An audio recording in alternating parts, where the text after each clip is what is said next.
कथक जो है या कोई भी क्लासिकल आर्ट फॉर्म जो है वो विदाउट गुरु शिष्य परंपरा के नहीं बढ़ सकती है। मैंने इसमें कदम रखा तो पंडित बिरजू महाराज, पंडित शंभू महाराज, कालिका बिंदादीन जी, ऐसे ऐसे लोग हुए हैं जिन्होंने कथक को विश्व की ऊंचाइयों पर पहुंचाया है। फिर मैं एक जुमला कहूँगी कि गुरु करो जान के पानी पियो छान के। कहते हैं गुरु गोविंद दो उखड़े काके लागू पाए, बलिहारी गुरु आपने गोविंद। वही तो जो हमें अपने लखनऊ से प्यार है वो तो नहीं छूट सकता। कला को अगर हम सोचें जितनी सुविधा में नहीं बनती है वो। जब तक दीवारों मेरी राह में आने का शुक्रिया और तुम ना मिलती तो क्यों बनाता मैं सीढ़ियाँ।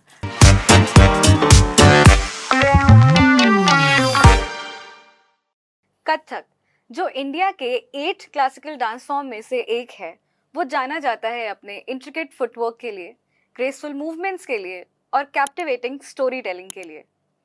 और इसी के चलते कथक कई सालों से लखनऊ की पहचान रहा है और नॉर्थ इंडिया में कथक का लखनऊ घराना जाना जाता है अपने एलिगेंस और ग्रेसफुलनेस के लिए। और आज इसी घराने की एक बहुत ही उम्दा डांसर हमारे साथ मौजूद हैं, Surabhi Singh ji.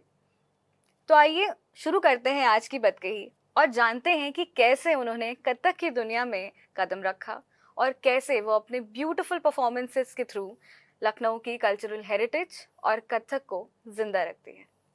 Welcome to Batkahi Surabhi ji. Thank you. आपसे मिलके पहले तो बहुत अच्छा लगा।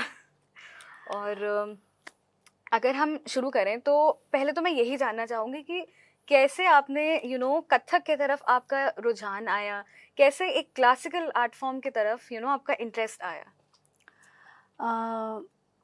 मैं बिल्कुल, क्योंकि जर्नी जो होती है वो बहुत इम्पॉर्टेंट होती है।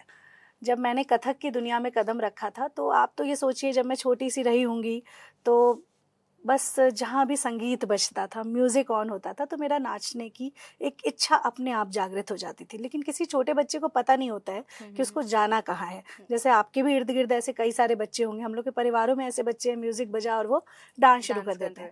तो ऐसा ही कुछ हमारी जो मेरी मदर थी, फादर थे, सभी बोलते थे कि ऐसा लगता था कि तुम नाचते ही हुए पैदा हुई हो। जब म्यूज़िक बजता है तो मुझे कहीं भी खड़ा करवा दिया जाता था और मैं डांस मतलब नृत्यमय मेरा जगत हो जाता था। लेकिन दिशा नहीं पता होती है कि हमें कहाँ जाना है, कैसे आगे बढ़ना है, क्या उसका तरीका होगा। तो जब मैं कथक के फील्ड में आई तो पहले मैंने वैसे भातखंडे डीम्ड यूनिवर्सिटी है यहाँ पे, मैंने ज्वाइन किया था।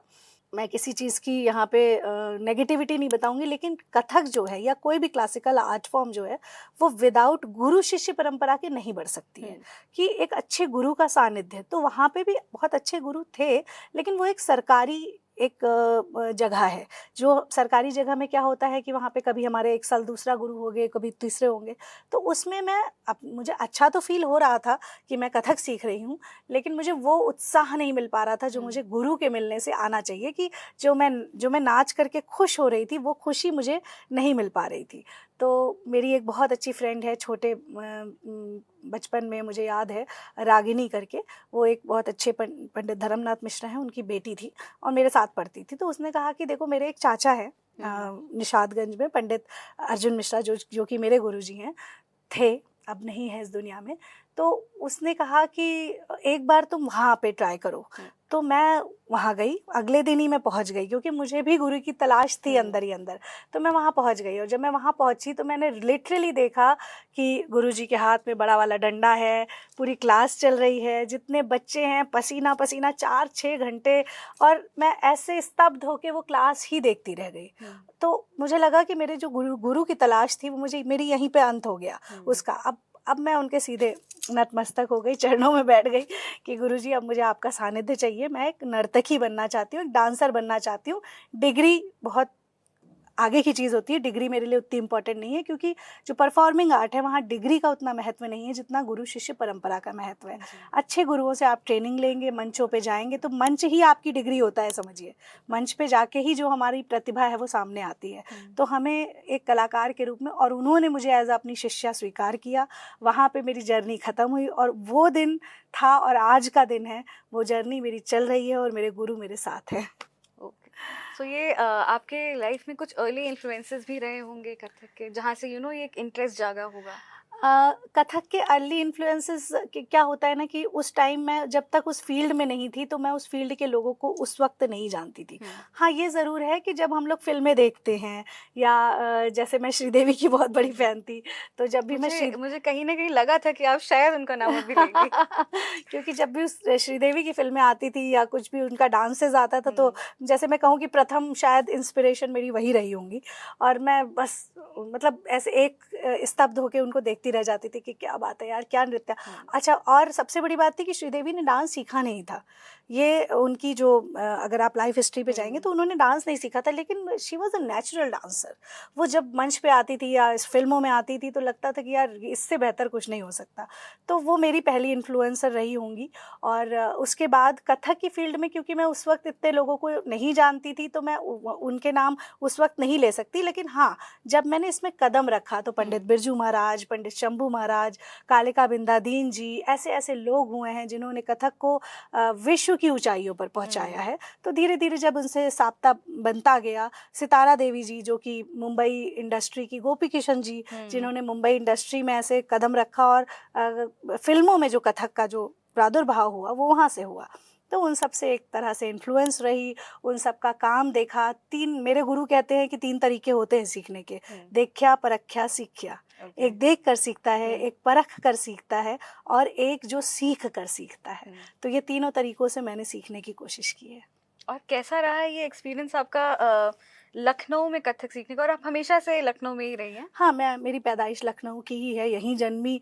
और मैं आई एम जस्ट लकी कि लखनऊ घराना ही है पूरा कथक का। और लखनऊ घराना ही आज पूरे विश्व में, क्योंकि पंडित बिरजू महाराज जी तो उन्होंने क्योंकि अपना स्थान दिल्ली बना लिया था, वो लखनऊ घराने के थे, दिल्ली में रहते थे। और पंडित बिरजू महाराज जी के जो वरिष्ठ शिष्य थे उनसे ही उन्होंने कहा कि आप जाकर लखनऊ संभालिए। और मैं उन्हीं गुरु की शिष्या हूँ, तो वो लखनऊ संभालने आए थे और उस संभालने में हम लोग भी संभल गए। कितनी मतलब वो अपॉर्चुनिटी कितनी अच्छी रही होगी। हाँ बिल्कुल, मैं कहती हूँ, मैं अपने गुरु के लिए कहती हूँ कि वो ही वॉज अ यूनिवर्सिटी। मतलब वो अपने आप में यूनिवर्सिटी थे, क्योंकि उनके मेरे जैसे कई हज़ारों शिष्य आज पूरी दुनिया में उनका नाम लेके काम कर रहे हैं। मतलब वो गए नहीं हैं, वो मरे नहीं हैं, कला तो मरती भी नहीं है। तो वो हमारे अंदर जिंदा है और हम उनके अब जो बढ़ा रहे हैं, अब मेरे भी उतने ही शिष्य हैं, बहुत काम कर रहे हैं। तो लगता है कि वो कला बढ़ती नहीं है, सिर्फ ट्रांसफॉर्म होती जाती है। आपने भी बताया कि आपके भी कई शिष्य हैं, तो आप थोड़ा उसके बारे में बताएंगे कि वो ट्रांजिशन कैसे रहा कि from a student to a teacher? बिल्कुल, मैं कहूँगी कि शिष्या बनना, शिष्या तो हम लोग हमेशा ही रहेंगे, शिष्य हमेशा रहते हैं, क्योंकि जो भी सही साधना कर रहा होगा वो हमेशा सबसे पहले कहेगा कि मैं एक अच्छा शिष्य हूँ। एक अच्छा शिष्य बन जाऊँ तो एक अच्छा गुरु भी बन जाऊँगा। गुरु एक तत्व है, गुरु की कोई व्यक्ति नहीं हो सकता। तो वो तत्व कहीं न कहीं मेरे अंदर भी जागृत हुआ और मैंने भी उसी तरह से बढ़ाया जिस ईमानदारी से गुरुजी ने यहाँ काम किया था, उसी तरह से मैं बढ़ा रही हूँ। इस वक्त मेरे अंडर में कई सारे 200-400 शिष्य हैं जो पूरे इंडिया में काम कर रहे हैं। 5000 कलाकार हैं जो मेरी संस्था से जुड़े हुए हैं। तो बस यही देख के खुशी होती है कि परिवार जो है वो कहीं सीमित नहीं है, वो बढ़ता ही जा रहा है। और आपकी बात से मुझे एक चीज़ ये एक हमेशा से ये रहता है कि एक टीचर का रोल आपकी लाइफ में बहुत इम्पोर्टेंट रहता है। और अगर आपको एक सही गुरु मिल जाए तो आई थिंक आपकी कोई भी एजुकेशन हो, चाहे वो पढ़ाई हो, चाहे वो कोई आर्ट फॉर्म हो, वो जर्नी बहुत ही आई थिंक ब्यूटीफुल हो जाती है। यस, ये बहुत ही इम्पोर्टेंट होता है। तो फिर मैं एक जुमला कहूँगी कि गुरु करो जान के, पानी पियो छान के। तो गुरु हम यूं ही किसी को गुरु नहीं बना लेते हैं। वो तत्व होता है, वो प्रेरणा होती है, वो इतनी बड़ी स्रोत होती है जो हमारे मरने तक काम करती है।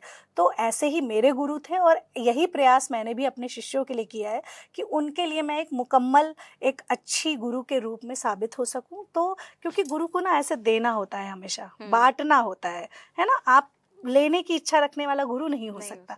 देने की इच्छा, जिसको जो बांटने के लिए तत्पर है, जो उसके सामने चाहे कोई गरीब आ जाए या कोई बहुत अमीर आ जाए, लेकिन जो गुरु शिष्य परंपरा के जो नियम हैं उनका पालन करना बहुत ज़रूरी है। क्योंकि विदाउट पालन हम सोचे कि हम गुरु से सिर्फ घंटे 2 घंटे में जाके सीख लेंगे या उसकी कुछ कुछ चंद फीस से हम उसकी ट्रेनिंग ले लेंगे, तो वो है ही नहीं, वो है ही नहीं गुरु शिष्य परंपरा। गुरु शिष्य परंपरा मतलब कि अगर कोई किसी के पास देने के लिए आपको पैसा, मैं खुद अपना अगर बताऊं तो मैं ठाकुर फैमिली से थी। मेरे पिताजी ने कहा कि ठाकुर नाचते वाचते नहीं है मैं फीस नहीं दूंगा तुमको। तो लेकिन मैंने गुरु से जाके, अपने गुरु से जाकर ये बात बताई कि गुरुजी ऐसे ऐसे है, और मैं जब बड़ी हो जाऊंगी तो मैं आपको कमा के पैसे दूंगी, आप मुझे सिखाइए। तो वो सोचिए कि उनका दिल, और उन्होंने उस दिन से लगभग कुछ नहीं तो 6-7 साल मैंने फ्री में ही सीखा। फिर मैं इस लायक हो गई कि मैं कमाने लगी, और इसी कला से कमाने लगी। और कुछ मेरी लाइफ की स्टोरी भी ऐसी रही कि मैं छोटी थी तो मेरी मदर की डेथ हो गई थी, 11 साल की थी, और 17 साल की हुई तो पिताजी भी नहीं रहे ये देखने के लिए कि उनकी बेटी ने क्या किया उस फील्ड में या क्या नहीं। तो जो मुझे संभाला वो मेरे गुरु ने और मेरी कला ने, मेरे घुंघरुओं ने। तो ये एक बहुत बड़ी चीज़ होती है कि हम जिस टाइम पे बिखर सकते थे, जिस टाइम पे उस टाइम उस बच्चे का क्या होगा 17 साल में, और उसको पूरे परिवार को, मैंने अपने पूरे परिवार को चलाया ड्यू टू मेरे घुंघरू, due to my guru, due to my riyaz, due to my kala. काफ़ी डिफ़िकल्ट रहा होगा 17 साल की उम्र में अपने दोनों पेरेंट्स को खोना, और उसमें भी इतने डिलिजेंस के साथ, इतने परसिवरेंस के साथ पे कथक जैसे आर्ट फॉर्म में एक महारत हासिल करना और एक लेवल पे आना। बिल्कुल, बहुत बहुत कठिन था, क्योंकि उस टाइम सर्वाइवल, सबसे पहले तो सर्वाइवल कैसे होगा। भाई पढ़ रहे थे, छोटे छोटे थे, मेरे फैमिली जो थी वो मेरे पिताजी के ऊपर डिपेंडेंट थी, चाचा चाची भी थे। तो 5-6 लोग ऐसे हो गए जो बिल्कुल बेसहारा हो गए फादर के जाने के बाद। तो उस टाइम पे मुझे कुछ समझ नहीं आ रहा था कि मैं अपनी कला की जर्नी भी मुझे करनी है, डांसर भी बनना था, कि लगता था कि नहीं मैं उसको छोड़ नहीं सकती, और एट अ टाइम मुझे घर भी चलाना है। तो उस टाइम पे जो गुरु का साथ रहा, उन्होंने कहा कि तुम्हारे लिए 24 घंटे मेरे घर के दरवाजे खुले हैं, तुम पूरी रात यहाँ रियाज करो, सुबह 4 बजे आ जाओ। और वैसे ही होता भी था, पहले के दौरों में ऐसे ही रियाज होता भी था। लेकिन मेरे लिए तो उन्होंने अपने घर के दरवाजे 24 घंटे खोल दिए थे। तो मैं दिन भर ट्यूशन किया, स्कूल में जहाँ सिखाती थी वहाँ गई, उसके बाद पूरी शाम, पूरी रात, रात भर कभी कभी हम लोग रियाज, मतलब हमारे नियम में 8 घंटे से नीचे तो रियाज का कोई मतलब ही नहीं था। 8 घंटे तो हमें करना ही करना है। अब उस सारे कामों के बाद हमको 8 घंटे रियाज भी करना है। तो दैट वाज, मतलब मुझे लगता था कि लाइफ का, लेकिन अभी मैं याद करती हूँ तो मुझे लगता है कि अगर वो चुनौती ना आती तो मैं आज यहाँ होती भी नहीं। It was all worth it. हाँ, इट वाज ऑल वर्थ। तो आपका, हम एक्सपीरियंसेस के बारे में बात कर रहे थे, तो एक मुझे काफ़ी क्यूरियोसिटी हुई है जानने की कि जो आपका फर्स्ट एक्सपीरियंस रहा होगा ना, जो आपने कहा कि आपने अपने गुरुजी को देखा, यानी आपकी खोज वहाँ ख़त्म हो गई। बिल्कुल। तो वो जो एक एक्सपीरियंस था कि एज अ फर्स्ट स्टूडेंट, और फिर एक वो एक्सपीरियंस था जब आपने अपनी पहली क्लास ली होगी, वो कैसा था? सच बताऊं तो मुझे उस वक्त, क्योंकि खुद मैं छोटी थी, तो जब मैं क्लास में स्टडी हॉल में मैंने शुरुआत करी थी। स्टडी हॉल में मैंने I am a graduate study hall. अच्छा, मैंने स्टडी हॉल में ही एज अ टीचर स्टार्ट करा था, और मैं 17-18 साल की थी, फादर की डेथ हो गई थी। और मतलब मैं खुद ही अपने आप को बहुत छोटा सा फील कर रही थी कि मैं तो अभी खुद ही छोटी सी हूँ। और जब मैं गई भी थी तो मैं अपने आप को थोड़ा सा बड़ा दिखाने के लिए, थोड़ा सा बिंदी विंदी ज़्यादा लगा के और सज धज के मैं टीचर लगूँ। 17-18 साल में छोटी लड़कियां ही लगती हैं। पर जब मेरा वहाँ काम शुरू हुआ और ट्रेनिंग शुरू हुई, तो इट वाज, मतलब अभी भी मुझे मेमोरेबल है कि वहाँ के जितने बच्चे थे वो सब मेरे फ़ैन हो चुके थे, और वहाँ की सारी टीचर्स भी, क्योंकि वहाँ पे एक तरीका है, एक दूसरे को लोग आंटी आंटी कहते हैं। हाँ, तो वहाँ पे वो नियम मेरे जाने से टूट गया। अच्छा। मुझे सब लोग फिर दीदी बोलने लगे। और बट ऑब्वियसली वो साथ में, तो जैसे हमारे साथ को टीचर्स थी, तो वो एक आंटी कहने का वहाँ रिवाज है, तो वो करा जाता था एक थोड़ी सी अच्छा माहौल में। मेरे लिए भी काफ़ी स्ट्रेंज था वो जब मैंने इनिशियली ज्वाइन किया, बट हाँ, बाद में उसकी अहमियत भी समझ में आई कि क्यों। हाँ, क्योंकि वो एक घर जैसा माहौल हाँ। क्रिएट करने के लिए। तो लेकिन इट वाज, तो वो जब मैं सिखाना शुरू किया तो मुझे तब उतने टाइम में 17 साल की लड़की नहीं रह गई थी। उतने टाइम वो मेरा गुरु मेरे अंदर से जो गुरु तत्व था, और सिखाना शुरू किया तो उसी भाव से, उसी प्रेम से, उसी तेजी के साथ कि जैसे जैसे हमने अपने गुरु से सीखा था। तो क्योंकि हमारा ट्रेनर अच्छा था तो हमें ट्रेनिंग देने का तरीका साथ साथ सीखा था हमने। तो वो चीज़ उसी तरह से बढ़ी, और मेरे लिए बहुत अच्छा एक्सपीरियंस था। और फिर भी आज भी मैं ये ज़रूर कहना चाहूँगी कि गुरु होने से ज़्यादा अच्छा शिष्य होना लगता है, क्योंकि उस टाइम आप आपको लगता है कि आप कितना पा रहे हैं। हाँ। और जब आप गुरु बनते हैं तो उसकी अहमियत समझ में आती है कि गुरु होना बहुत मुश्किल काम है, क्योंकि आपको कितने लोगों पे आप मेहनत करते हैं, लेकिन उसमें से हो सकता है कोई हर व्यक्ति तो कलाकार नहीं बन जाएगा ना। सही आप लेकिन आप तो पूरी तरह से अपनी ईमानदारी से काम कर रहे हैं। उसमें 10, 20, 50 ऐसे होते हैं जो आपका नाम लेने वाले होते हैं, काम करने वाले होते हैं और अच्छे कलाकार के रूप में एस्टेब्लिश होते हैं। और एक वो एक्सपेक्टेशन भी जो आपने कहा कि रिस्पॉन्सिबिलिटी आ जाती है, आपको लगता है कि कि आप इन बच्चों के लिए रिस्पॉन्सिबल हैं रिस्पॉन्सिबल हो गए और उनकी अच्छी पढ़ाई हो, उनकी ट्रेनिंग अच्छी हो, इन सब चीज़ों का थोड़ा आई थिंक बिल्कुल, टेंशन वहाँ पे रहती है। मतलब समझिए मैंने एक स्टडी हॉल में एक इंजेक्शन डाल दिया था कि हर बच्चा कथक करना चाहता था। और कुछ टाइम बाद, इवन साल 1.5 साल बाद, तो वहाँ पे एक ऐसा भी हुआ था कि पर्सनल क्लास के लिए वहाँ पे कई बच्चों ने एनरोलमेंट किया। तो स्टडी हॉल में हमें उर्वशी जी वहाँ पे प्रिंसिपल थी, तो उन्होंने कहा कि आप यहीं परिसर में ही, हमारे ही स्कूल के कैंपस में ही अलग से क्लास, उसमें 500 बच्चों ने एनरोलमेंट ये लिया था। कौन से साल की बात रही होगी? 2001 या 2। अच्छा, काफी पहले की हाँ, बात है। काफी पहले की बात है। अच्छा, नहीं ठीक है। वो है एटमॉस्फेयर ही वहाँ का थोड़ा हाँ। ऐसा है कि क्रिएटिविटी को आपको काफी क्रिएटिविटी को बहुत, मतलब बहुत प्यार मिला मुझे एक्सप्लोर वहाँ करते हैं पे। वहाँ मैंने सिर्फ 2 साल ही काम किया, क्योंकि वही बात, मेरी जर्नी जो चल रही थी एज आर्टिस्ट चल रही थी, तो मुझे रुपए तो कमाने थे, लेकिन उतना ही कमाना था जिससे मेरा घर चल जाए।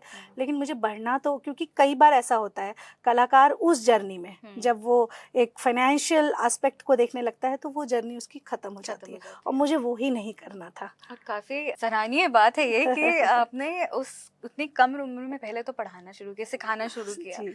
उसके साथ में ऐसा नहीं था कि वो फाइनेंशियल बर्डन जो रहा होगा उस टाइम पे वो आप पे हावी हो गया, आपने अपनी कला को भी परस्यू किया एंड पूरे शिद्दत से परस्यू किया। क्योंकि फिर तो मुझे लगता है ना, मैंने उस जगह तक पहुंचने के लिए तो वो जर्नी की नहीं थी। उसमें जो मेरी मेहनत है, मेरे गुरु का जो मुझ पर विश्वास है कि ये कुछ करेगी, आगे बढ़ेगी, यहाँ तक जाएगी, तो फिर वो सपने तो वहीं बिखर जाते अगर हम उस तरह से आगे नहीं बढ़ते तो। और तो आप अपने गुरु के आपने बारे में बताया कि कैसे कितना मेजर रोल था उनका आपकी लाइफ में। आप तो खुद ही अब तो आप खुद समझ सकती है कि जिस बच्चे के माँ भी ना हो, बाप भी ना हो, और सबसे इम्पोर्टेंस, अगर मैं माँ बाप की वजह से आज मैं जो हूँ, मैं मेरे अंदर जो है उन्हीं का ही दिया हुआ है, लेकिन गुरु का सबसे बड़ा रोल है मेरे जीवन में। मतलब अगर मैं भगवान के पहले नाम जो कहते हैं, गुरु गोविंद दो खड़े काके लागू पाए, बलिहारी गुरु आपने गोविंद दिए, तो मेरा तो गुरु का महत्व गोविंद से ज़्यादा है, क्योंकि उन्होंने तो मुझे इस दुनिया में आके एज अ भगवान मुझे वो रास्ता दिखाया जिससे मैं उस पूरी जर्नी को कंप्लीट भी कर पाई, अपना घर भी चला पाई, अपने भाइयों को, आज मेरे भाई बहुत अच्छी अच्छी जगहों पे जॉब्स कर रहे हैं, तो वो मेरे लिए बहुत चैलेंजिंग था, बहुत चैलेंजिंग टाइम था मेरे लिए। फिर मेरी कला की जर्नी, वो चाहते तो वो ये भी कह सकते थे ठीक है अब भाई तुम्हारे पास समय नहीं है तो तुम अपना काम करो, लेकिन उस टाइम पे उन्होंने पूरे टाइम मेरे लिए अपने घर के दरवाजे खोल दिए। रात भर भी सिखाऊंगा, दिन भर भी सिखाऊंगा, जब तुम आ जाओगी तब सिखाऊंगा। बहुत बड़ी बात है, कौन देता है इतना दिल खोल के? सही बात है, पूरा सपोर्ट, एकदम पूरा सपोर्ट, हर एक लेवल पे सपोर्ट। तो मेरे लिए तो मेरे भगवान है, मेरे गुरु। बिल्कुल बिल्कुल। तो इसी के साथ में आप हमें थोड़ा लखनऊ घराने के बारे में बताएंगे और कैसे ये अलग है बाकी घरानों से और क्या यूनिक बनाता है? बिल्कुल। लखनऊ घराना क्या है कि लखनऊ घराने में जो खूबसूरती है, जैसे आप कहिए कि लखनऊ जो घराना रहा है, लखनऊ में वैसे भी क्या, किस चीज़ के लिए लखनऊ जाना जाता है? यहाँ की नज़ाकत, नफासत, बोली, खूबसूरती, तो ये सारी चीज़ें, क्योंकि घराने का और कोई अस्तित्व नहीं है, चाहे वो जयपुर घराना हो, चाहे बनारस हो, चाहे लखनऊ हो। घराने का सिर्फ इतना मतलब है कि जो उस जगह का, उस एनवायरनमेंट का जो खूबसूरती है वो उस घराने में आ जाती है, इसलिए वो घराना बन गया। और घराने में कोई वो नहीं है, कथक तो एक ही है, कथक लखनऊ में भी वही है, जयपुर में भी वही है, बनारस में भी। लेकिन लखनऊ की जो बोली है, जो यहाँ पे गज़लों का प्रयोग होता है, गज़लें यहाँ बहुत खूबसूरत, शेर बहुत अच्छे पढ़े जाते हैं, उसके अलावा जो नज़ाकत है, नफासत है, ये सारी चीज़ें आपको लखनऊ के कथक घराने में, मतलब कथक के लखनऊ घराने में आपको देखने को मिलेगी। क्योंकि यहाँ का पूरा एनवायरनमेंट की छाप जो पड़ी वो लखनऊ घराने पे पड़ी। तो लखनऊ तो अपनी शीरी, अपने खूबसूरती, हिंदू मुस्लिम एकता, बहुत सारी चीज़ें हैं यहाँ पे, गंगा जमुनी तहजीब, इसको लेके ही तो बना है लखनऊ। तो यही चीज़ यहाँ के कथक में भी आपको देखने को मिलेगी। तो आपने कैसे, आप कई सालों से आप you are born and brought up in Lucknow, तो आपने लखनऊ के बदलते रंग भी देखे होंगे, तो क्या आपने कथक में भी ऐसा कुछ एक्सपीरियंस किया या फील किया हो?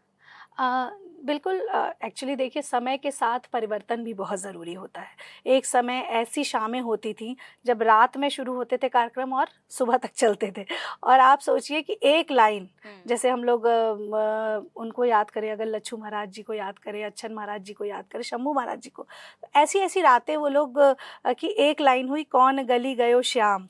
अब कौन गली गयो श्याम को लेके पूरी रात कोई आज की डेट में बैठ के देख सकता है? पूरी रात उन्होंने एक लाइन को लेके गुजार दी और लोग ऐसे बैठ के देख रहे हैं। तो ऐसी ऐसी शामें हुई हैं लखनऊ में। तो लेकिन तब ज़माना और था, अब ज़माना थोड़ा सा फास्ट फॉरवर्ड हो गया है, सोशल मीडिया का ज़माना हो गया है। लेकिन ये बहुत अच्छी बात है कि कथक अभी भी वैसे ही है, मुकम्मल, इसको ये कहीं पीछे नहीं गया और आगे ही बढ़ा है।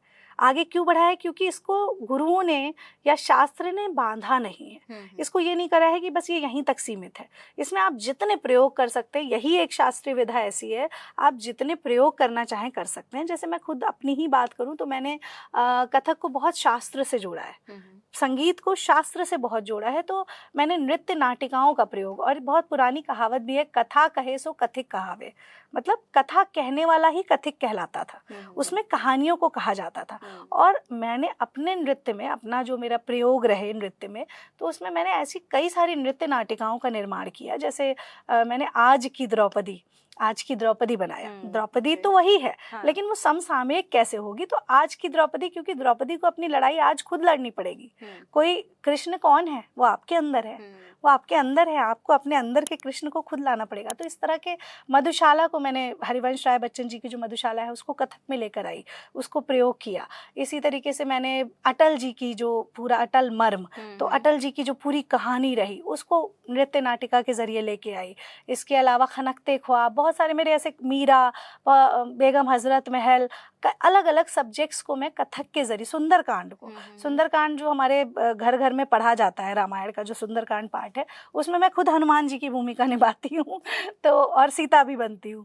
तो इस तरीके से हम कर वही रहे हैं, कथक ही लोग देख रहे हैं, लेकिन उसको आम जनता तक कैसे पहुँचाना है, कि जो पब्लिक है वो कैसे जुड़ेगी। वो हो सकता है हमारे टुकड़े परन थोड़ा सा समझने में उसको दिक्कत हो, तो हमने आम जनता तक पहुँचाने का काम किया है कि हर तरीके की पब्लिक, कई बार हम लोग ऐसे फंस जाते हैं। जैसे मैं एक बार अभी बहुत समय पहले की बात है, प्रतापगढ़ में कोई बहुत बड़ा कार्यक्रम था, उसमें मनोज तिवारी जी आए थे और मेरा कार्यक्रम था।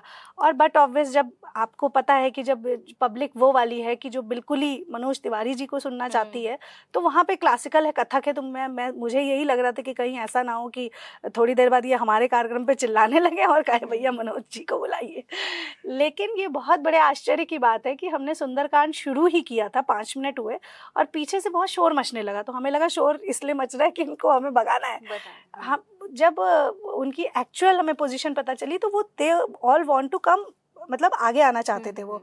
तो मुझे तब लगा कि नहीं यार, हमारे काम में बहुत दम है और हम किसी भी तरीके की पब्लिक को मोल्ड कर सकते हैं, क्योंकि हमारा शास्त्रीय अपने आप में तो बहुत अच्छा है ही, प्लस हमें उसको इतना अच्छे से उसको कनेक्ट कर देते हैं क्योंकि हम बंधे हुए नहीं हैं, हमने सुंदरकांड से जोड़ दिया है।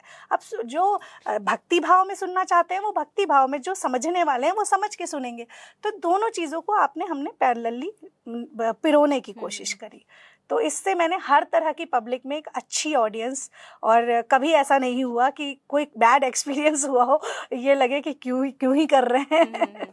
तो ये इंसिडेंट सुन के मुझे गूज़बम्स आ गए कि वो फीलिंग कैसी रही होगी कि लग रहा है कि अच्छा ये लोग तो शायद हमें हटाना चाह रहे हैं, लेकिन पता चला कि मुझे वो पीछे से, मतलब कम से कम 100-150 लोग ऐसे होंगे जो चिल्लाने लगे, तो मुझे लगा अरे बाप रे, लग रहा है अभी कुछ ये लोग मारने वाले हैं। लेकिन दैट वाज मिरेकल कि वो सब चाहते थे कि वो आगे आए और आगे बैठ के देखे, क्योंकि वो लोग सबसे पीछे थे। तो ये बहुत अच्छा रहा। तो मैंने मनोज जी से बाद में ये चीज़ डिस्कस भी करी, मुझे लग रहा था सब आपको ही सुनना चाहते हैं और दे वांटेड कि भैया इनको भगाओ। वो आई थिंक वो ब्यूटी है क्लासिकल आर्ट फॉर्म्स की, कि एक बार जिसने देख लिया, फिर वो ऐसा हो नहीं सकता। हम लोगों को दूर से ऐसा लगता है, लेकिन जेन्युइन होना चाहिए, अच्छा होना चाहिए। कभी कभी थोड़ा थोड़ा सीख कर भी लोग उसको कहते हैं मैं क्लासिकल का ज्ञाता हूँ, बहुत जानता हूँ, तो उसमें प्रॉब्लम है, क्योंकि वो उन्होंने ज्ञान नहीं लिया और प्रयोग ज़्यादा कर दिए। तो प्रयोग करने के लिए भी आप पहले ज्ञान लीजिए, तब प्रयोगात्मक दृष्टि से आप उसमें प्रयोग भी करिए। बंधे हुए नहीं आप, लेकिन फिर भी उस परंपरा को फॉलो तो करना ही पड़ेगा आपको।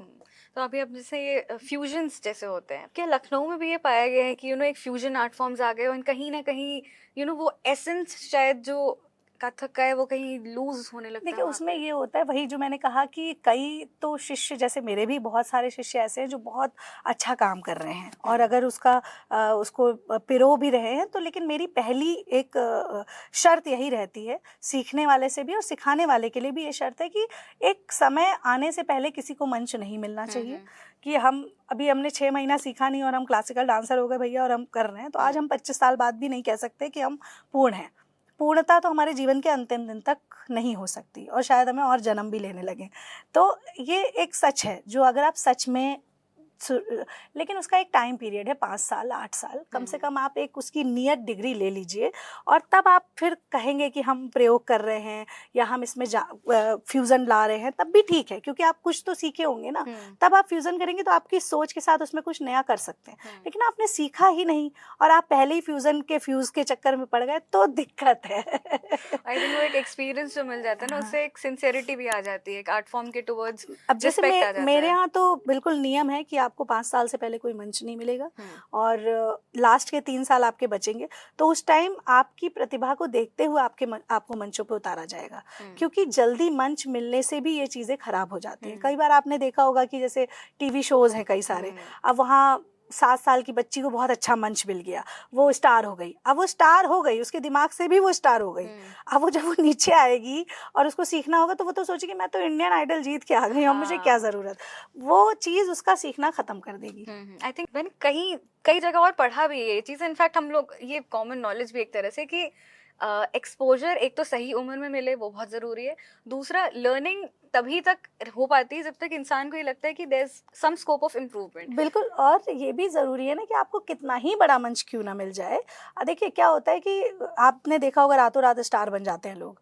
हम भाई हमारा एक गाना हिट हो गया हम स्टार हो गए, वो स्टार नहीं है, वो आपको एक मौका मिला है, अब आपको वहाँ से तो और ज़्यादा मेहनत करनी है। You are not star.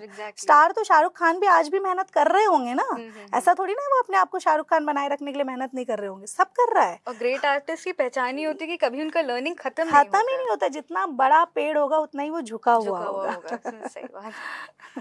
ये एक्चुअली बात है कि जो आपका लर्निंग एक्सपीरियंस है it should never and, and जहां आपने सोच लिया कि मेरी बस मैं इससे आगे तो बढ़ ही नहीं सकता या फिर ये एपिटमी ऑफ ग्रेटनेस खत्म हो जाता है। बिल्कुल, मैं खुद आज भी जो शिष्यों को सिखाती हूँ तो मैं जो बांट रही हूँ ना उसमें मेरा एक्सपीरियंस, मेरे पास कला बढ़ रही है, मैं उनको जो दे रही हूँ तो दे ही रही हूँ, लेकिन मेरा और 4 गुना हो रहा है, बांटने से बढ़ती है कला। तो मैं बांट भी रही हूँ और मुझे लग रहा है मैं भी सीख रही हूँ, यार इस चीज़ से मैंने एक नई चीज़ सीखी, ये होना चाहिए।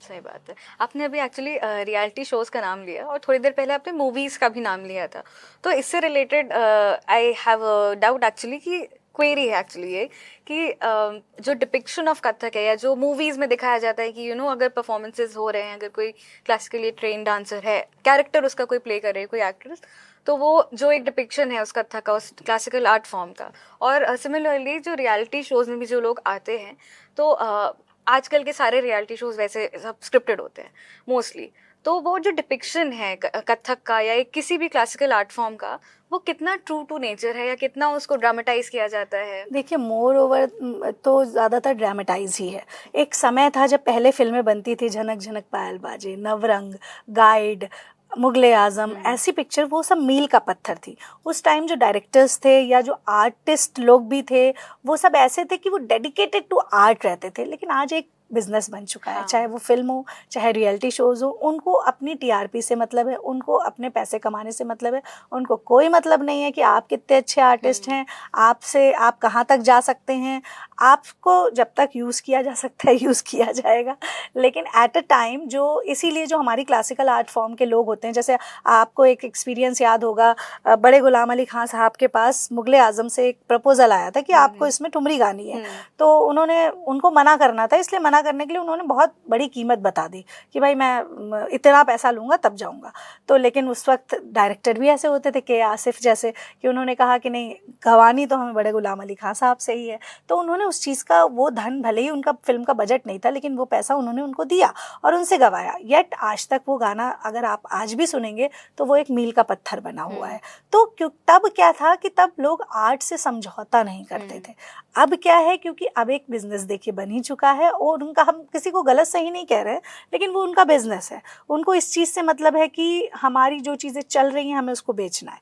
लेकिन फिर भी येट मैं अब भी यही कहूँगी कि क्लासिकल आर्ट फॉर्म ऐसी चीज़ है, जैसे अभी देखिए संजय लीला भंसाली साहब हैं, वो हमेशा आर्टिस्टिक गानों को, आर्टिस्ट देवदास में देखिए पंडित बिरजू महाराज जी को वो हमेशा एज अ कोरियोग्राफर यूज़ करते थे ही, और इतना सम्मान करते हैं वो।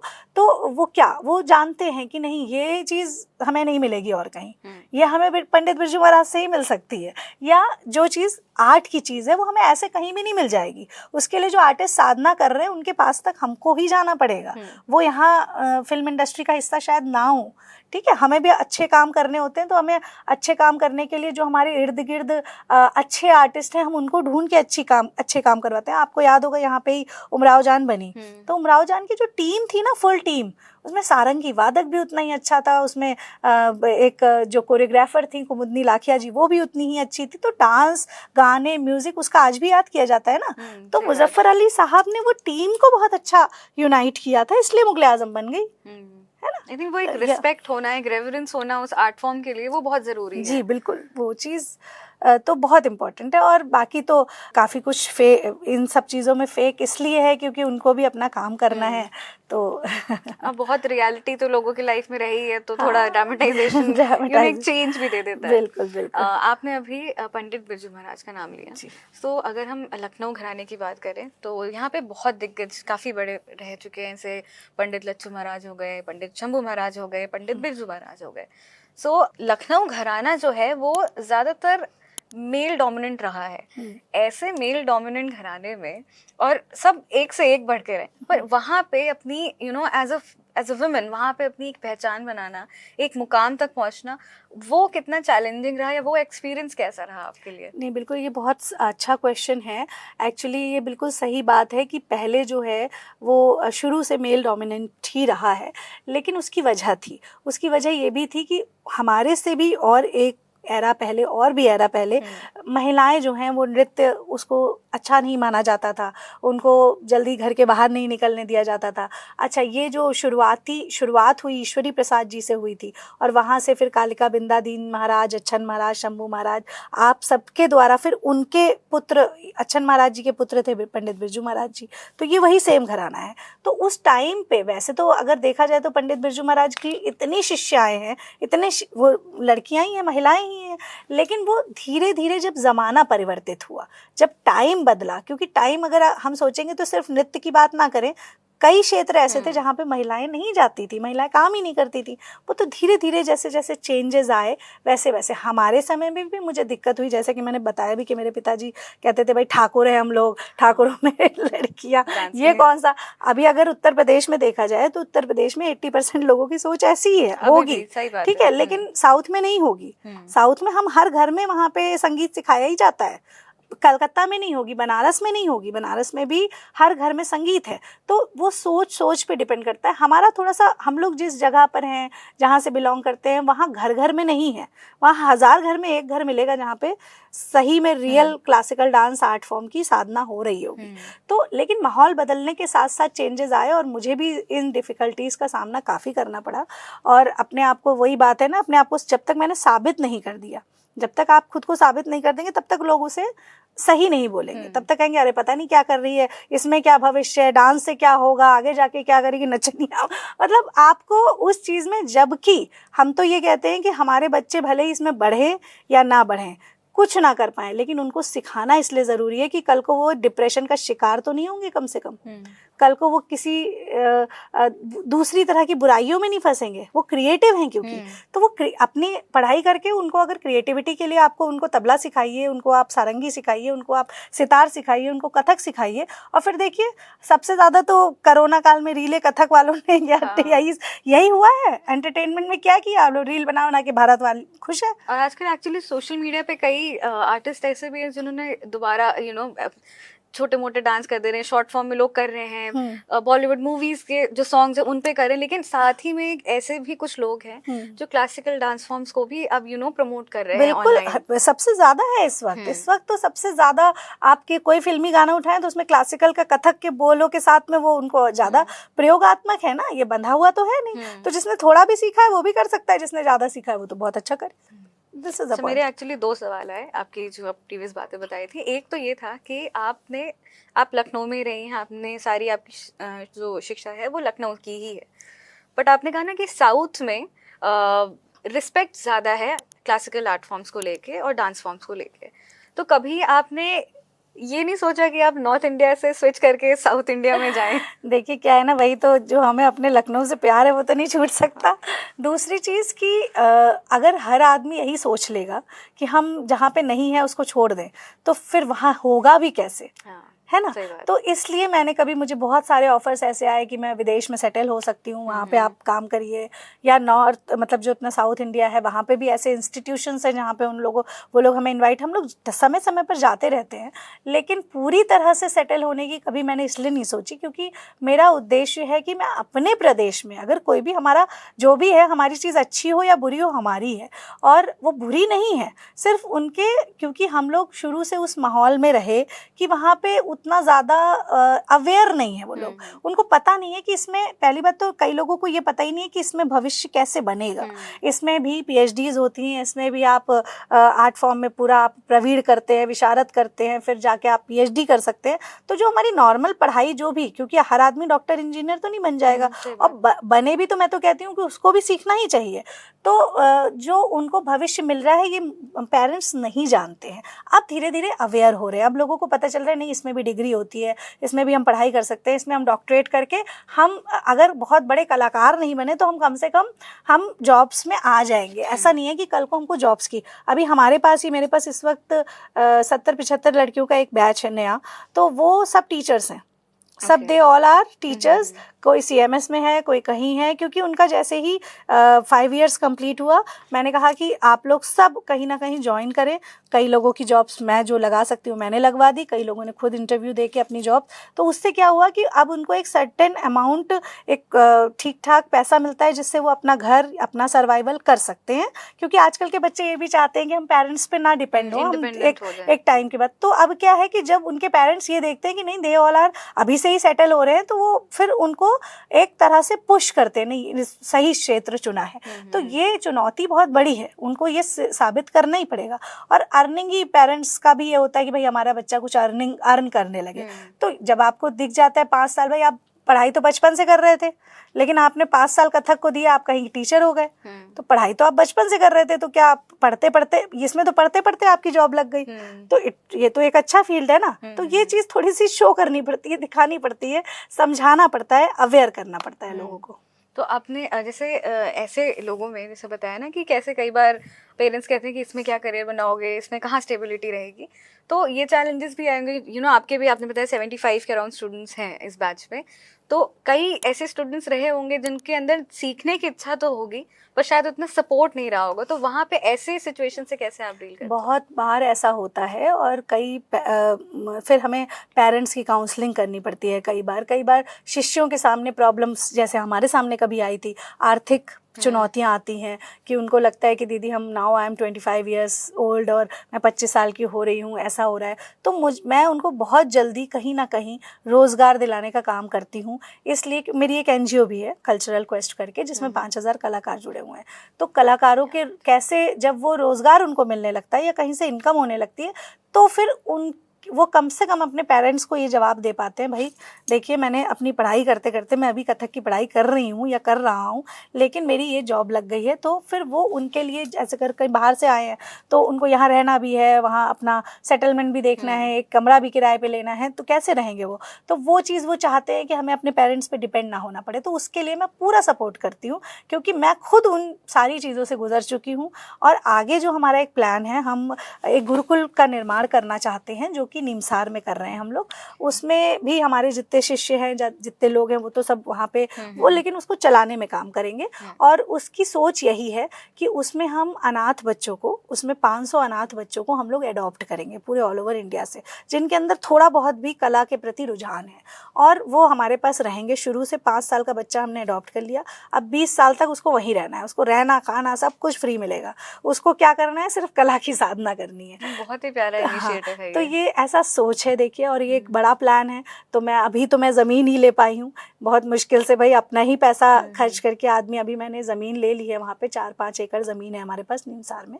तो अब हमारी पूरा प्रयास है कि ऐसा गुरुकुल का निर्माण हो उत्तर प्रदेश में, नॉर्थ में, जिससे कि जब यहाँ से जो कलाकार निकले फिर वो पूरे विश्व में अपना नाम भी करे, और उनके सामने वो आर्थिक चुनौतियाँ भी ना हो। और जब वहीं रहेगा गुरु और शिष्य एक साथ, प्रभु श्री राम जो है वो हमारे वहाँ पे जाकर उन्होंने शास्त्र की विद्या ली थी, गुरुकुल में जाकर। वो तो राजा के बेटे थे ना, उनको जाने की क्या ज़रूरत थी, वो क्यों गए? वो इसलिए गए क्योंकि उनके पिता जानते थे कि जब ये गुरु के पास जाएंगे तभी वहाँ के नियमों से परिचित हो पाएंगे। इनको मैं राजमहल में रह के 1 घंटे गुरु को बुला के नहीं सिखवा सकता, इनको जाना पड़ेगा गुरु के पास। तो वही गुरु और शिष्य, ऐसा गुरुकुल होगा जहाँ पे गुरु और शिष्य दोनों साथ रहेंगे, 24 घंटे साथ रहेंगे।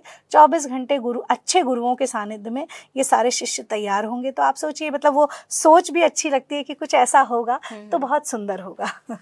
सही बात है। इनफैक्ट आपने भी गुरु शिष्य प्रथा की बात की, अभी गुरु शिष्य परंपरा जो होती है, तो जैसे अभी बीच में कोविड आया था तो मिलना जुलना तो एकदम बंद हो गया था, सारी चीज़ें ऑनलाइन चली गई थी।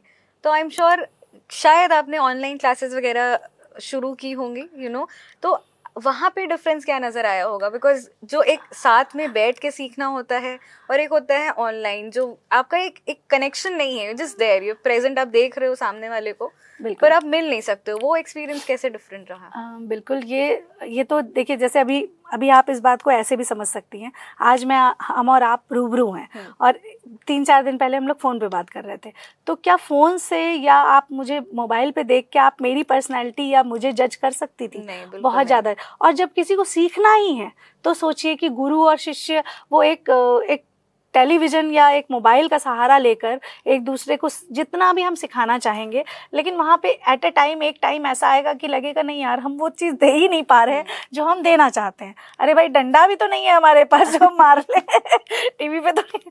तो जो एक एक्चुअल परंपरा है, जो एक्चुअल गुरुओं की गाली खा के जो बनता है, वो किसी फॉर्मेलिटी से नहीं हो सकता है। वो तो मैंने कोशिश ज़रूर करी थी, और कुछ ऐसे शागिर्द हैं भी जिनके लिए स्पेशल मुझे क्लासेस कुछ लेनी पड़ती हैं, जो फ़ॉरेन में हैं, जिनके लिए हफ्ते में वीकली उनको करना ही है कि दीदी हम लोग इतना जल्दी नहीं आ सकते हैं, तो वीकली मैं कुछ क्लासेस लेती हूँ। लेकिन वो बहुत ही, मतलब जो मेरे जो कम से कम 3-4-5 साल मेरे पास सीख चुके हैं और उनको वो चीज़ चाहिए, उनको अवेलेबल होनी चाहिए, तो हफ्ते में एक दिन, संडे का दिन मैंने रखा है जब मैं ऐसी 4-5 क्लासेस लेती हूँ। और वो भी इंडिविजुअल लेती हूँ, एक साथ नहीं लेती हूँ। एक साथ लेने में फिर आप वो चीज़ नहीं हो पाएगी। और उस दिन मैंने अपने घर में अपने तो कान पकड़ लिए, मैंने कहा भैया तुम जिसको आना है घर आ जाओ, हम ना ऐसे सिखा पाएंगे और ना तुम ऐसे कुछ सीख पाओगे। तो ऐसा भी हुआ है कि बाहर से लोग आए हों लखनऊ में सिर्फ आपसे शिक्षा लेने के लिए? ऐसे बहुत लोग होते हैं, जैसे हमारे यूपी के तो बहुत सारे ऐसे स्टूडेंट हैं जो बस्ती से, यहाँ आपके मथुरा साइड से, या जहाँ पे भी थोड़ा सा जैसे कथक नहीं है, कुछ जगहों पे तो है ही नहीं, कुछ शहरों में तो है ही नहीं। उत्तर प्रदेश में भी ऐसे कई सारे ज़िले हैं जहाँ है ही नहीं, तो वहाँ से फिर ऑल ओवर इंडिया से कई शिष्य आते हैं। मतलब इस वक्त जो मैंने 75 लड़कियों का बैच बताया है, उसमें कम से कम 25-30 बाहर से ही हैं। प्लस जो विदेश के आते हैं वो हर वक्त प्रोमिनेंट नहीं रहते हैं। उनका ये रहता है कि वो जैसे 3 साल में 3 महीने या 4 महीने के लिए आ गए, फिर 3-4 महीने में वो पूरा कोर्स तैयार करते हैं और उतनी चीज़ें हम लोगों से रिकॉर्ड करके लेके जाते हैं जितना वो 3 साल 4 साल वहाँ पे प्रैक्टिस कर सकें। तो हमें उनके ऊपर थोड़ा, अगर हमारा 2 घंटे की क्लासेस चलती हैं तो हम उनके साथ 6-6 घंटे 8-8 घंटे काम करते हैं, जिससे कि उन लोगों के पास उतना मटेरियल हो कि वो वहाँ जाकर 3 साल, जब उनके पास कोई गुरु नहीं है तब भी वो अपने काम को कर सके। इवन सभी ऐसे हैं कि जो अपना अपना इंस्टीट्यूशन या अपने अपने क्लासेस डेवलप कर देते हैं, तो एक तरह से वो हमारी वही बात है कि बढ़ी रहना, परिवार है, परिवार है, बढ़ रहा है। लेकिन बहुत डिफिकल्ट रहता होगा ना 6-6 8-8 घंटे प्रैक्टिस करना। लेकिन वो बात है ना कि जिस चीज़ में आपको आनंद आ रहा है, अगर वो प्रैक्टिस, फिर वो एक टाइम पे प्रैक्टिस नहीं लगती है, वो तो लगता है ये हमारा मेडिटेशन हो रहा है, मतलब इट्स कि हम कौन सी दुनिया में है ना। तो आपके जो करियर है, आप कितने सालों से कथक? मुझे 25 ईयर्स हो गए लगभग। 25 ईयर्स, वो बहुत बहुत बड़ा टाइम स्पैन है। तो इनमें कई ऐसे परफॉर्मेंसेस भी होंगे आपके जो बहुत ही मेमोरेबल रहे हों, या जो आपके साथ में हमेशा एक छाप छोड़ गए हों। तो आप हमें अपनी कुछ इन परफॉर्मेंसेस के बारे में बताएंगे प्लीज? बिल्कुल, ऐसे वैसे तो बहुत सारे ऐसे परफॉर्मेंसेस रहे हैं, लेकिन जो चीज़ें मुझे कभी कभी बहुत एक याद आने वाली बात होती है, तो सबसे पहले तो मुझे वो याद आता है जब मैंने अपने प्रदेश के लिए गोल्ड मेडल लिया था। तो वो परफॉर्मेंस क्या, वो तो एक कंपटीशन था, और उस कंपटीशन में जाना, मैं 3 साल के बाद ही मैंने गुरुजी से ज़िद पकड़ ली थी, मुझे जाना है, मुझे जाना है। तो गुरुजी कह रहे थे कि अभी तुम्हें सीखे हुए कितना टाइम हुआ है, तुमको वहाँ जाना है, नेशनल गोल्ड मेडल आसान नहीं है, उसके लिए इतना रियाज़ करना पड़ेगा, 12-12 15-15 घंटे करोगी। हमने हाँ गुरुजी जो आप कहेंगे वो करूँगी, लेकिन मुझे उसमें जाना है, मुझे जीत के आना है। देखिए, गुरु और शिष्य पैरेलल होते हैं, ताली दोनों हाथों से बजती है। जितना गुरु के अंदर देने की क्षमता हो, उससे ज़्यादा शिष्य के अंदर लेने की क्षमता भी होनी चाहिए, वाइस वर्सा है दोनों चीज़ें।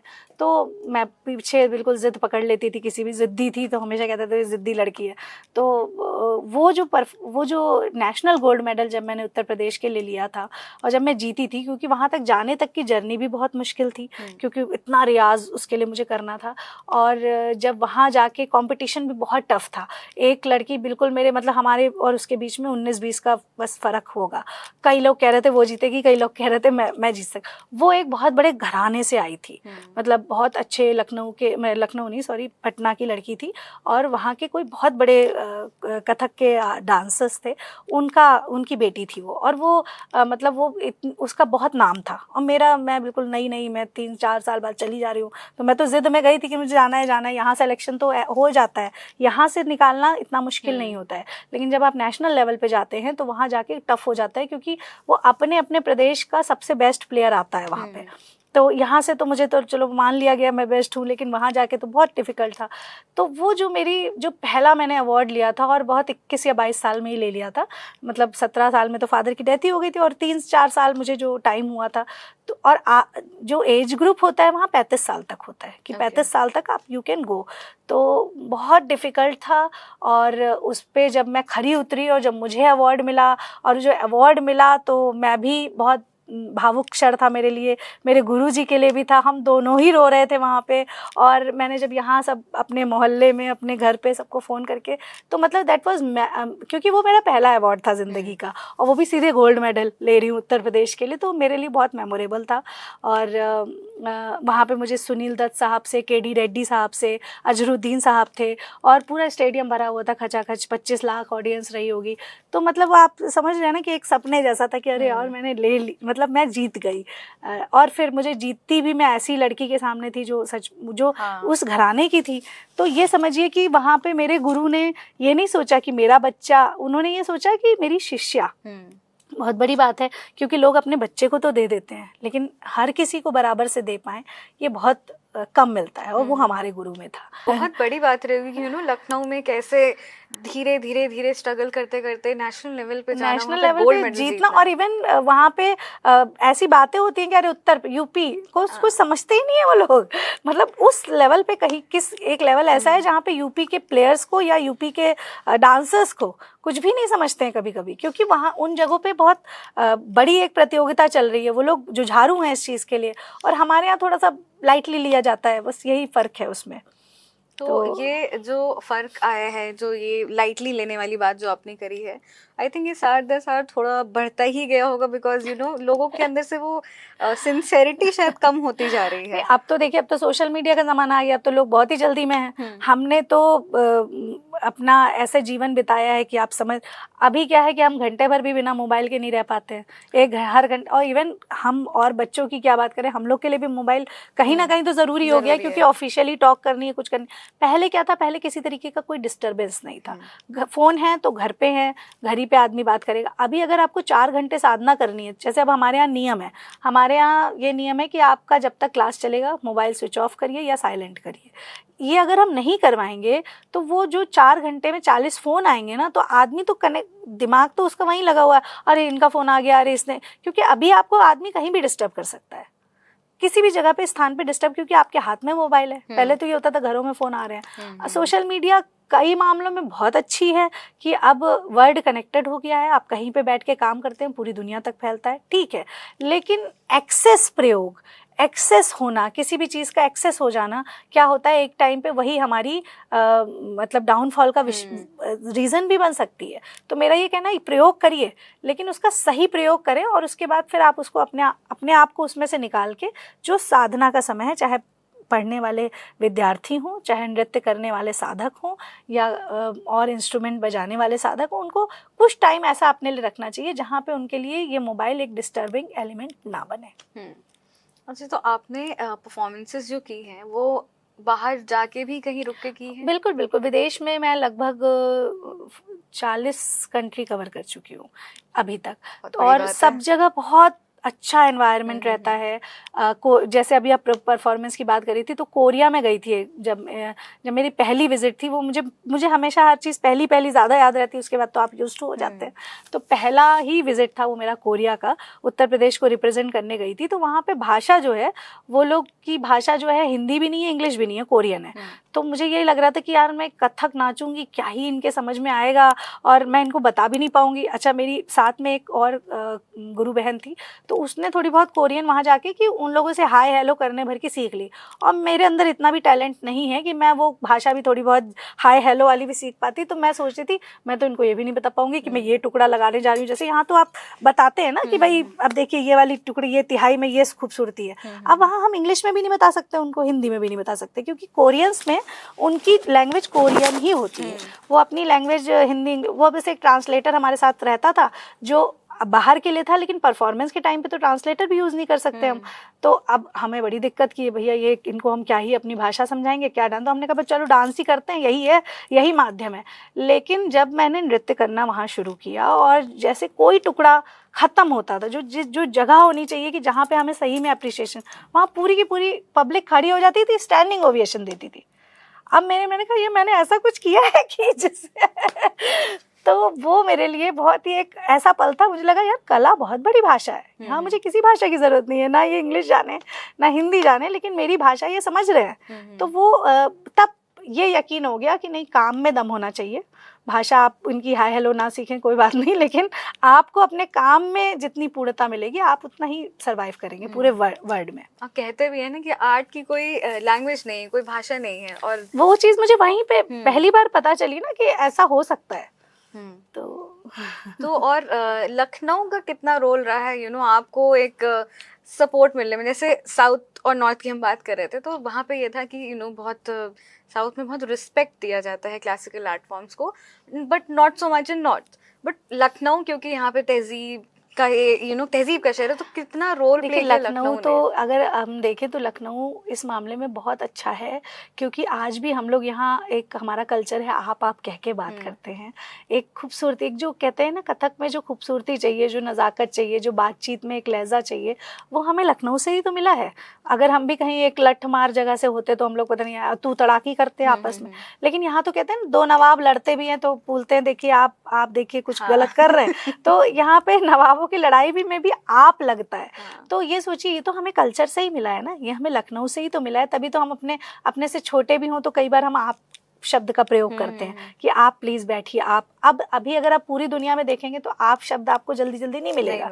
तो ये हमारे लखनऊ का ही है ना, जिसमें बहुत दूर भी नहीं जाना, लखनऊ से आप थोड़ा सा बाहर निकलिए, तो ये रिस्पेक्ट तो देना हम लोगों ने लखनऊ से ही सीखा है। तो ये कल्चर हमें जो कथक में मिला है ये लखनऊ से मिला है, और लखनऊ घराने को डेवलप होने में लखनऊ का अपना अस्तित्व बहुत महत्व रखता है, क्योंकि ये जो कल्चर हमारे लखनऊ में अभी बचा हुआ है और तो कहीं भी आपको देखने को भी नहीं मिलेगा। तो ये जो चेंजिंग टाइम्स है, क्योंकि जहाँ बदलाव आ रहा है पूरे दुनिया में, तो लखनऊ में भी वो बदलाव आ रहा है।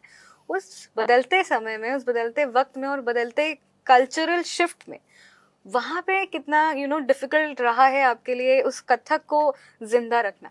देखिए एज सच मैं तो ये कहूँगी कि देखिए जो थोड़ी बहुत डिफ़िकल्टीज़ थोड़ी ज़्यादा महसूस हुई वो कोरोना काल में थी, क्योंकि कोरोना काल में क्या हुआ कि आपके सारे कार्यक्रम रुक गए, आपकी शिक्षा रुक गई, आप किसी से मिल नहीं सकते, तो जितने आर्टिस्ट हैं उनका सर्वाइवल भी बहुत मुश्किल हो गया था। आर्टिस्ट क्या, सभी कई क्षेत्रों में सर्वाइवल मुश्किल हो गया था। तो मुझे लगता है कि उस टाइम वो पीरियड ऐसा रहा, और उसके बाद फिर से खड़े होना, फिर से धीरे धीरे जैसे आर्टिस्ट भी खड़े हुए और फील्ड के लोग भी खड़े हुए, तो उनका सर्वाइवल भी धीरे धीरे शुरू हुआ, कार्यक्रम भी धीरे धीरे शुरू हुए। क्योंकि मंच जो होता है ना, मंच अगर कलाकार को कुछ भी नहीं दे रहा है, अगर 1000 लोग तालियां भी आपके लिए बजा रहे हैं ना, तो वो मंच भी आपके लिए एक ऐसी एनर्जी होती है कि उसको लेके अगर आपने धन नहीं भी कमाया तो भी वो एनर्जी देता है। बट वो एनर्जी कलाकारों को मिल ही नहीं रही थी उन दिनों। तो वो एक टाइम थोड़ा सा प्रॉब्लमेटिक था सभी के लिए, हमारे लिए भी था।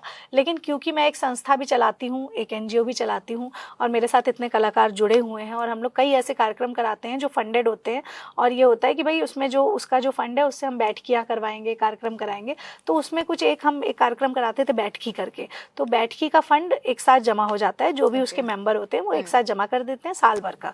तो उस साल में जिस साल कोरोना था, तो उस टाइम मुझे ये लगा, क्योंकि बैठकी तो हो नहीं सकती थी 2 साल, तो वो मेरे पास फंड जमा था, तो मैंने सारे बैठकी के मेंबर्स से पूछ के ये निर्णय लिया कि ये जितना पैसा है हम सब कलाकारों को बांट देंगे, जिससे उनका भी सर्वाइवल थोड़ा, जो भाई हम कहते हैं अगर 10-20 हज़ार भी हम किसी एक कलाकार को पर मंथ का दे पाए, तो उसके लिए क्या है कि वो सर्वाइवल हो जाएगा, बेसिक नेसेसिटीज। तो हमने उसमें उसका सारा फंड सारे लोगों से बात करके, ज़्यादा नहीं था, 5-6 लाख रुपए था, लेकिन 5-6 लाख रुपए हम लोग, हमें पता था अब अगले 1-1.5 साल हम बैठकी तो नहीं करा पाएंगे, क्योंकि वो हर 3-3 महीने पे होती थी, तो नहीं हो सकती, तो फिर उसका फंड हमें बांट देना चाहिए, वो कलाकारों के काम आएगा। तो इस तरह की कई चुनौतियाँ आई, मेरे सामने भी आई, लेकिन मैं संस्था चलाती थी, तो थोड़ा बहुत मैंने संस्था के कामों से जो थोड़ा बहुत कमाया था, तो मेरे सामने सर्वाइवल का टेंशन नहीं था। लेकिन मेरा असली सर्वाइवल तो कला है ना, असली तो हमारा मंच है ना, तो वो चीज़ एक थोड़ा सा प्रभावित हुई। दूसरा, लखनऊ क्योंकि अब एक मेट्रो सिटी होता जा रहा है, यहाँ का कल्चर भी बहुत बदलता जा रहा है, यहाँ पे भी लोग बहुत, अब वही बात है कि हमें जब तक जो चीज़ नहीं मिली होती है, लोग उसके पीछे अथाह भाग रहे होते हैं। जब मिल जाती है, देखिए विदेशों में क्या है, जैसे मिल गया, उन्होंने सब कुछ कर लिया, उन्होंने हर कुछ, पब कर लिया, डिस्को कर लिया, डांस कर लिया, सब कुछ कर लिया, उसके बाद वो उनको अब क्या चाहिए, हमारा कल्चर चाहिए। अब हमारे लोग ये चाहते हैं कि हमें वो सब मिल जाए, तो जब वो मिल जाएगा, प्राप्त हो जाएगा, उसके बाद लगेगा यार ये सब कुछ खोखला है, असली तो वही था। तो वो लौट के तो वहीं आना है ना, लौट के हमेशा आदमी वहीं आएगा जहाँ पे उसको शांति है, जहाँ उसका चिंतन कर सके, जहाँ वो अपने आप को पा सके, खुद को ढूंढ सके।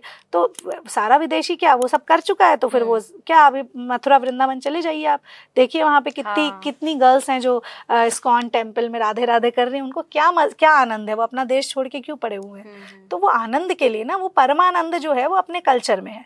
तो बस यही है, हम तो यही कहेंगे कि आप किसी एक तरफ मत भागे, जो आज के जो नया युग है जो भाग रहा है, उसको सब कुछ जल्दी चाहिए, उसको हर चीज़ की चाहिए, तो फिर वो ये सोचे कि हम लोगों ने तो इतनी कड़ी तपस्या करी, हमको कुछ जल्दी नहीं चाहिए, हमको सब आराम से चाहिए।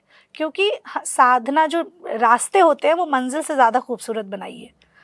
मंजिल तो क्या है, एक मंजिल मिलेगी, फिर दूसरी पे आपका जाने का मन है, यार अब ये हो गया, अब ऐसा होना चाहिए, लेकिन रास्तों को खूबसूरत, उसमें बेचैनी पैदा कर देंगे तो क्या फायदा है। सही बात है। नाइम सर, वैसे ये थोड़ा बहुत तो चेंजेस आ रहे होंगे ना, कि जो आपने बोला कि जब सब कुछ मिल गया उसके बाद में इंसान को शांति चाहिए होती है, तो आई थिंक कहीं ना कहीं ऐसे भी लोग आपसे मिले बिल्कुल होंगे। बिल्कुल, ऐसे कई लोग हैं, ऐसे कई इवन ऐसी कई मम्मियाँ हैं मेरे सीखती हैं, वो कहती हैं कि सुरभि जी हमारे ज़माने में नहीं था, हम अपनी बेटी को सिखा रहे हैं और हम खुद भी अब सीखना चाहते हैं। इसलिए क्योंकि हम उस टाइम वो काम नहीं कर पाए, उस टाइम हमारे ऊपर जिम्मेदारियाँ थी, उस टाइम लोग इसको समझते नहीं थे, लेकिन आज मेरे हस्बैंड, मेरी सास मुझे सपोर्ट कर रही है इस मामले में। तो ये बहुत अच्छा है कि लोग कहीं ना कहीं अब वापस लौट के, और उनको ये समझ में भी आ रहा है। और फिर देखिए, जैसा कि प्रभु श्री राम हमारे अयोध्या में आ ही गए हैं, कहीं ना कहीं लोग अपने कल्चर से प्रभावित, अब लोगों को समझ में आ रहा है कि हम लोग अधकचरा ज्ञान ना देके अपना ज्ञान दें। हमारे बच्चों को पता ही नहीं होगा कि प्रभु श्री राम कौन थे, लक्ष्मण कौन थे, ये कौन थे, रामायण क्या है, महाभारत बताइए ना आप उनको। और ये कैसे मिलेगा? ये इन्हीं तरह के संस्कारों से मिलेगा। कथक क्या है? कथक पूरा का पूरा कृष्ण पर आधारित है, राम पर आधारित है, सब कुछ वही है। तो आपको मिलेगा ना सीखने को, इन सब अपने ही ट्रेडिशन से सब कुछ सीखने को मिल जाएगा आपको। सही बात है। अच्छा, तो ये तो रही बात सुरभि जी से एज एन आर्टिस्ट, बट अगर हम बात करें सुरभि जी से as a resident of Lucknow, तो आपने लखनऊ को कैसे बदलते हुए देखा है साल दर साल? पहले जैसे गंजिंग बड़ी फेमस हुआ करती थी, आज के टाइम में गंजिंग नहीं हो रही है। हाँ, मुझे खुद याद है, मैं खुद ही कई बार ऐसा होता था कि अपने दोस्तों को लेकर चलो यार आज गंज चलना है, तो गंज का एक अलग क्रेज हुआ करता था कि पहुंचना है। ये ज़रूर, वो उसका सिर्फ रीज़न यही है, एक तो सोशल मीडिया। देखिए हम लोग क्या हो गए ना, हम लोग भ्रमित हो गए, हम लोग खो गए हैं, हम लोग दुनिया में जाना चाहते हैं, लेकिन अपने ही लखनऊ में क्या क्या चीज़ें हैं। भूल भुलैया है, जैसे भूल भुलैया आप जाइए, हम लोग तो अपने घर की मुर्गी जैसा समझते हैं भूल भुलैया को, लेकिन अगर आप पूरे वर्ल्ड में चले जाएंगे ऐसी बिल्डिंग नहीं है, भूल भुलैया है ही नहीं कहीं। और ये इसके पीछे कहानी क्या है, वो लोगों को, कई लोगों को कहानी नहीं पता है। तो वो ऐसे कैसे बनी वो भूल भुलैया, कैसे बना? यहाँ पे जो बाग थे, आलमबाग, चार बाग, ये बाग, इन सब का नाम ये क्यों पड़ा? अगर हम इसकी हिस्ट्री पे जाएंगे तो इतनी सुंदर हिस्ट्री है, लेकिन बदलते वक्त के साथ चीज़ें बदलने लगती हैं और उसमें हम लोग भ्रमित हो जाते हैं। तो वही चीज़ हो रही है आज के लोग, हम लोग अपने घर की मुर्गी दाल बराबर समझ के, तो जो बच्चे हैं, बल्कि कई बच्चे तो ऐसे होते हैं जो चाहते हैं भैया लखनऊ छोड़ो, जल्दी बाहर निकलो, कहीं बाहर नौकरी, हमारे लिए यहाँ पे कुछ नहीं है, हम तो बाहर के लिए बने हैं। तो वो भी है, लेकिन आप करिए, लेकिन अपने लखनऊ को कल्चर के समझते हुए, यहाँ की खूबसूरती को देखते हुए जाइए, घूमिए, भूल भुलैया जाइए, थोड़ी गंजिंग करिए, थोड़ी मतलब वो जो आजकल मॉल का सिस्टम आ गया, देखिए इतने मॉल हैं कि हर आदमी एयर कंडीशन में ही जाके खड़े होना चाहता है, थोड़ी सी गर्मी सहना नहीं चाहता है। नहीं तो आप जाएं तो यहाँ पे आपको ऐसी ऐसी चीज़ें मिलेंगी, ऐसी ऐसी इमारतें, इमामबाड़ा, ऐसी ऐसी इमारतें मिलेंगी जो अपनी हिस्ट्री को खुद कह रहा है। तो लखनऊ की तो वो खूबसूरती है मेरे हिसाब से। इनफैक्ट ऐसे चेंजिंग टाइम्स में जहाँ पे लोगों को हर चीज़ अपने कन्वीनियंस के हिसाब से चाहिए, कन्वीनियंस, वही। और वहाँ पे जैसे आप लोग बता रहे हैं ना कि आप लोग 6-6 घंटे 8-8 घंटे प्रैक्टिस करते हैं, वो बहुत बड़ी बात है, क्योंकि जो फास्ट ग्रोइंग टाइम्स, देखिए आज भी मेरे इंस्टीट्यूशन में एसी वेसी सब लगा हुआ है, लेकिन रियाज करते टाइम कुछ नहीं खोला जाता है, बल्कि कभी कभी तो मैं पंखा भी बंद कर देती हूँ। बेटा पसीना ही बहाना है, तुम्हें रियाज करना है, तुम्हें मजबूत। देखिए लोहे के चने कहा जाता है, ये लोहे के चने हैं, लोहे के चने बड़े कैसे आप चबाएंगे अपने दांतों से, तो उसके लिए आपको दांतों को भी स्ट्रॉन्ग करना पड़ेगा। तो कला ऐसी ही चीज़ है, कला को अगर हम सोचेंगे जितनी सुविधा में नहीं बनती है वो। जब तक दीवारों मेरी राह में आने का शुक्रिया, और तुम ना मिलती तो क्यों बनाता मैं सीढ़ियाँ। तो सीढ़ियाँ तो बन ही नहीं सकती अगर दीवार नहीं होगी। तो आप इसको, मैं अपने बच्चे कई बार, अरे दीदी लगा तो हुआ ऐसी आज चलाने, हमने कहा नहीं, जिस दिन किसी का कुछ ऐसा होता है हम ज़रूर चलाते हैं, या कोई शूटिंग है कुछ है तो चलाते हैं रोज़ के। क्योंकि आप एसी की हवा में अगर आप पसीना बहा रहे हैं, आप अंदर से तो आप बॉडी गर्म है, और ऊपर से आप एसी की ठंडी हवा ले रहे हैं, तो आपकी सारी हड्डियां कमज़ोर हो जाएंगी। तो हम ये नहीं कर सकते हैं। ये बच्चों के साथ एक तरीके का वो हो जाएगा कि भाई कल को उनकी सबकी हड्डियां कमज़ोर हो जाएंगी। जिम में यही होता है, अगर आप देखें तो जिम में हम एसी में जिम कर रहे हैं, आपने सुना होगा कई लोगों को हार्ट अटैक आ गया, तो बॉडी तो गर्म है, हम ऊपर से बाहर से हवा खा रहे हैं। तो आप दोनों चीज़ों को बैलेंस नहीं कर पाता है आदमी कई बार। चलिए सुरभि जी, आपसे बात करके बहुत अच्छा लगा, और काफ़ी इंस्पायरिंग जर्नी रही है आपकी।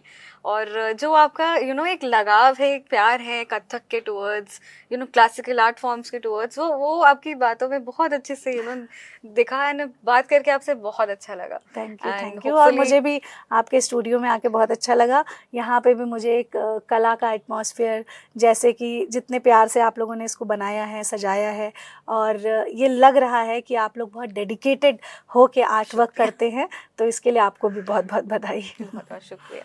Thank you. तो ये थी हमारी भटकही सुरभि जी के साथ में, और जिनकी जर्नी बहुत ही इंस्पायरिंग रही है, और उन्होंने कथक को आज भी अपनी कला के थ्रू जिंदा रखा है लखनऊ में।